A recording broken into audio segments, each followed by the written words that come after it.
ওরে পদ্মা, ওরে পদ্মা, এই মহাপ্রভুর কাছে আমি মানত করেছিলাম যে যদি আমার কোন পুত্র সন্তান বা কন্যা সন্তানের জন্ম হয়, সেই পুত্র সন্তান বা কন্যা সন্তানকে মহাপ্রভুর চরণে নিয়োজিত করব।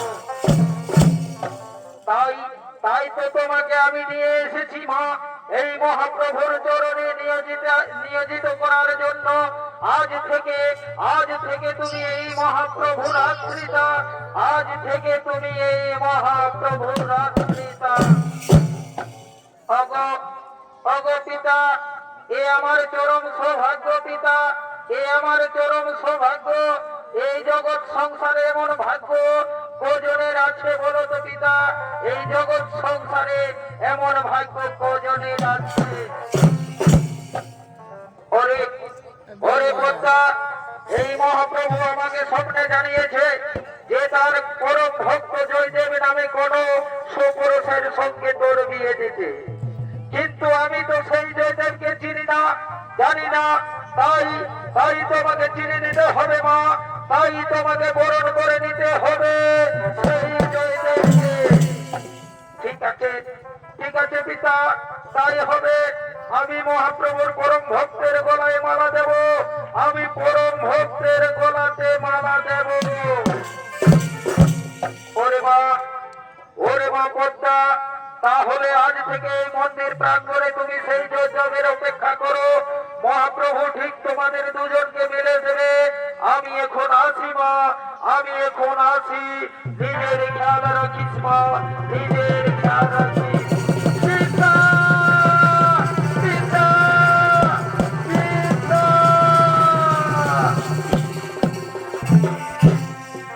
এদিকে শিবরাম চক্রবর্তী পদ্মা দেবীকে সেই মহাপ্রভুর কাছে ছেড়ে চলে যায়। আর সেই মহাপ্রভুর মন্দিরে আসছেন সেখানকার পণ্ডারা। শ্রী মন্দিরে যত পণ্ডা আচ্ছা ভাই, আর কেউ গরম কেউ ঠান্ডা।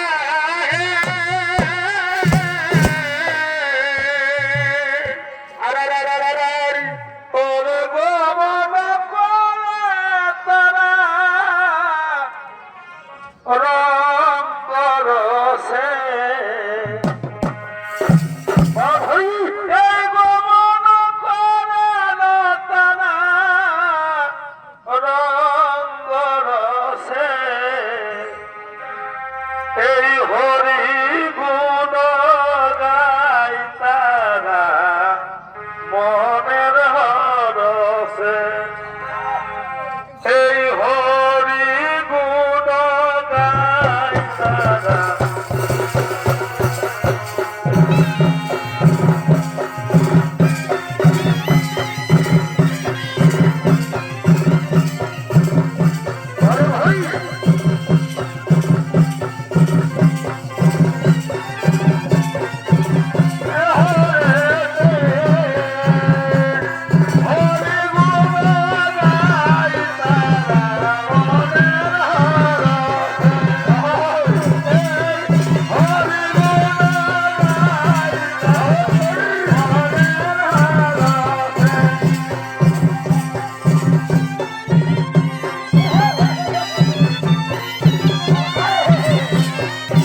এই মেয়েকে আমরা বেশ কিছুদিন ধরে দেখছি খাচ্ছে দাচ্ছে আর পড়ে আছে, এর কি কোনো ঘর দুয়ার নেই? এই মেয়ে যখন এসেছিল একজন বয়স্ক মানুষকে সঙ্গে দেখেছিলাম, কিন্তু কিন্তু এই কয়েকদিন তাকে একা পড়ে থাকতে দেখছি। এভাবে তো এখানে থাকতে দেওয়া যায় না। হ্যাঁ ভাই, হ্যাঁ ভাই, তুমি ঠিক কথা বলছো। মেয়ে মানুষ বলে কথা, কখন কি করে বসে কিছু অঘটন ঘটে গেলে যে আমাদের মান সম্মান থাকবে না। শোনো ভাই, শোনো ভাই, আমরা নিজেদের মধ্যে তর্ক বিতর্ক করে কিছু বুঝতে পারবো না, বরং চলো চলো সকলে মিলে মেয়েকে জিজ্ঞাসা করি কি তার রহস্য।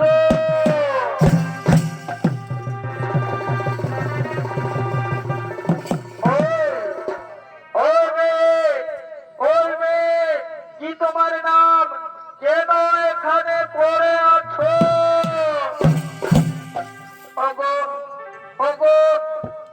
আমার নাম পদ্মা, আমার নাম পদ্মা। আমার পিতা আমাকে এই মহাপ্রভুর চরণে নিয়োজিত করে গেছেন আর বলে গেছেন জয়দেব নামে কোন জনপ্র ভক্তের সঙ্গে আমার বিয়ে হবে। তাই তাই আমি এখানে সেই ভক্তের প্রতীক্ষায় আছি। ও বুঝেছি। শোনো ভাই, শোনো ভাই, ওই জয়দেবের জন্য মন্দিরে ভক্তদের আমাদের প্রতি শ্রদ্ধা কমে গেছে, আর আর এই কন্যার জন্য আমাদের এই মন্দিরে থাকা যাচ্ছে না। একবার আসুক জয়দেব, গেলে তাকে বেশ করব। এদিকে সমস্ত পান্ডারা জয়দেবের অপেক্ষা করতে থাকে, আর এদিকে জয়দেব ভগবানের নাম করতে করতে করছেন আগমন।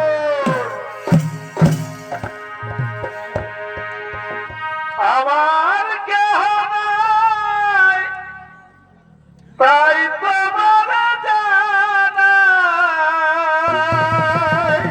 ওরে ভাই, তুমি জীবন আমার, তুমি বল প্রাণ, সুন্দর ভুবনে তুমি ভগবান,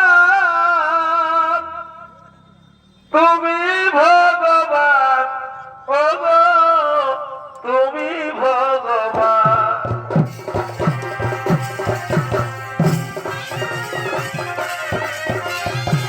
আরে ভাই, সুন্দর ভুবনে তুমি ভগবান, তুমি ভগবান, তুমি আমার তুমি ভগবান। আমার কেহ নাই, তাই তোমার জানাই। আমার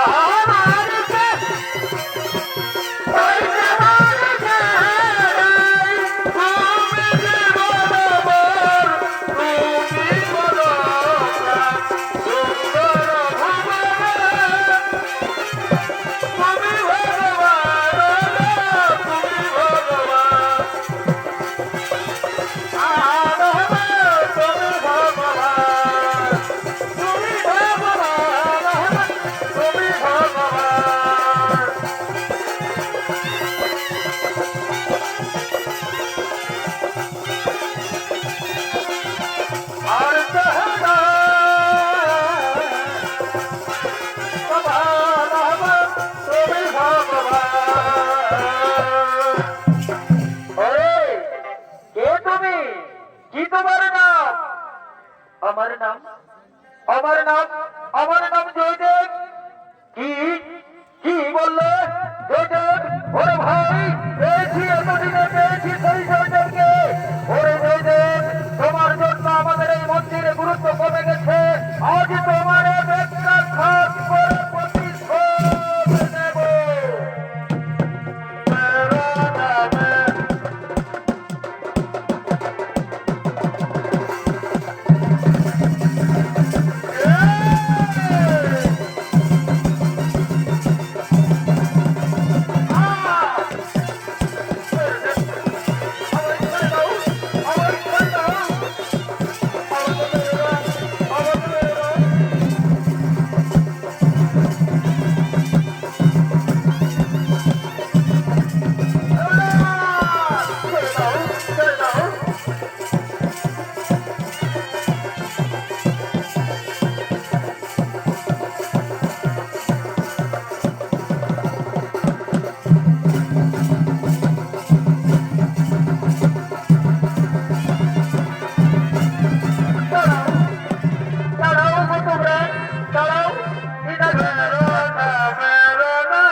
করেছি দিদি, দয়া করে প্রভুর কাছে এই অনাচার করবেন না। অনাচার অনাচার, এই জয়দেবের জন্য আমাদের জীবন অতিষ্ঠ হয়ে উঠেছে। একে আমরা ব্যবসাঘাত করে আমরা তুলে নেব। দাঁড়াও, কি বললে? কি বললে? দাঁড়াও গো তোমরা, ইনি যে আমার স্বামী, তোমরা আর ব্যবসাঘাত করো না, দয়া করে তোমরা আর ব্যবসাঘাত করো না। কে স্বামী? স্বামী? আমি কারো স্বামী নই। আমি সারা জীবন সন্ন্যাস থাকার সংকল্প নিয়েছি। আর আর তুমি বলো কিনা স্বামী? না, এ হতে পারে না, এ হতে পারে না। ওগো ওগো, আমার পিতা এই মহাপ্রভুর কাছে রেখে গেছেন তোমার অর্ধাঙ্গিনী হয়ে তোমার সেবা করার জন্য। বলেছেন পদ্মা, আজ থেকে এই মহাপ্রভুর পরম ভক্ত জয়দেবই তোমার সব, আমার আর কেউ নেই, একমাত্র তুমি আমার সব।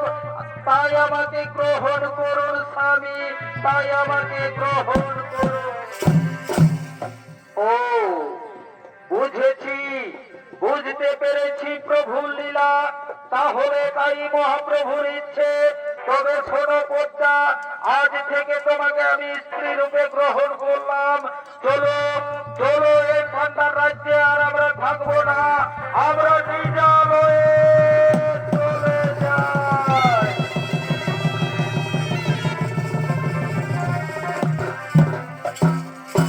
ওরে ভাই, ওরে ভাই, এই মন্দিরে এবার আর আমাদের কোনো চিন্তা নাই।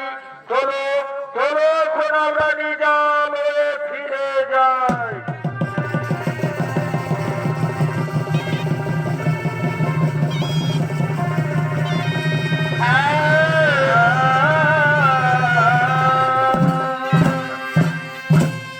তাই মাননীয় সুধী সমবেত দর্শক মন্ডলী, এদিকে তৎকালীন বাংলার রাজা ছিলেন লক্ষণ সেন, তিনি তার নবরত্ন সভার আয়োজন করেছেন।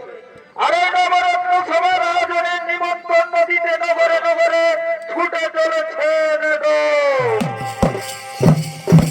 এই শোনো শোনো বন্ধুগণ, সবারে করিয়া মন্ত্র। শোনো শোনো বন্ধুগণ, সবারে করিয়া মন্ত্র। আরে ভাই, বাংলার মহারাজা লক্ষণ, বাংলার মহারাজা লক্ষণ রত্ন সভার করে আয়োজন। আরে ভাই, মহারাজ লক্ষণ রত্ন সভার করে আয়োজন।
আমি কালিন্দী থানা বঠিরে বাচ্চারা সবাইকে আমি নিমন্ত্রণ দিতে এসেছি।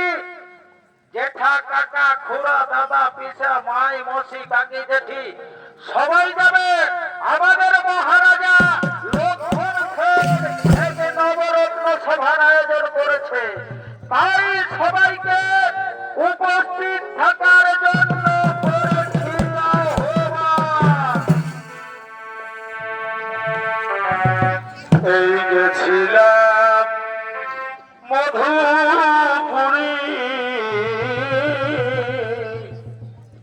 আর দেখে এলাম ফিরি আচ্ছা ভাই ওর সে মনের মতন পেয়েছে নাগরি আর বলো কি ও ভাবে গো ব্রজপুরে আসিবে মুরারি বলো কি ও ভাবে গো ব্রজপুরে আসিবে মুরারি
নিজ সিংহাসন করিলেন গ্রহণ।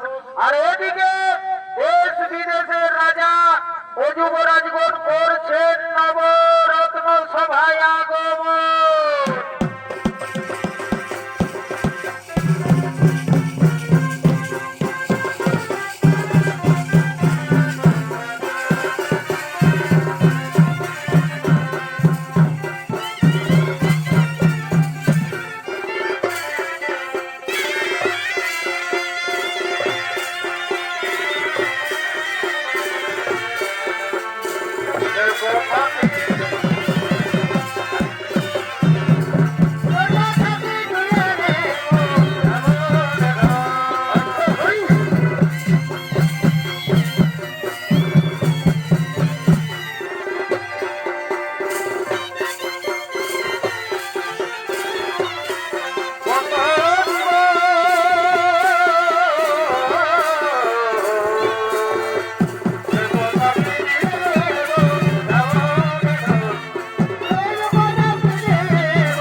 গোবিন্দের বর্ণনা রচনা করেছি গীত গোবিন্দ, তাই তাই দু লাইন আপনার কাছে রাখছি। হরি হরি পরিরক্ষণ বলিত বিকারা, কুচ কলসি পরি তরুণিকা হারা। বাহ, চমৎকার চমৎকার দুর্দান্ত হয়েছে। এর আগে এরকম কাব্য রচনা আগে কখনো দেখিনি, শুনিনি। এই কাব্য আমাকে দাও, এই কাব্য আমাকে দাও জয়দেব। আমি সারা ভারতবর্ষে এর প্রচারের ব্যবস্থা করছি। ওগো ওগো মহারাজ, এই গীত গোবিন্দ এখনো অসম্পূর্ণ। তবে যাও তাড়াতাড়ি পূর্ণ করে নিয়ে এসো। এ তোমার অমূল্য সম্পদ, যাও তাড়াতাড়ি তুমি পূর্ণ করে নিয়ে এসো। ঠিক আছে মহারাজ, ঠিক আছে, এখন আমি আসি মহারাজ, এখন আমি আসি।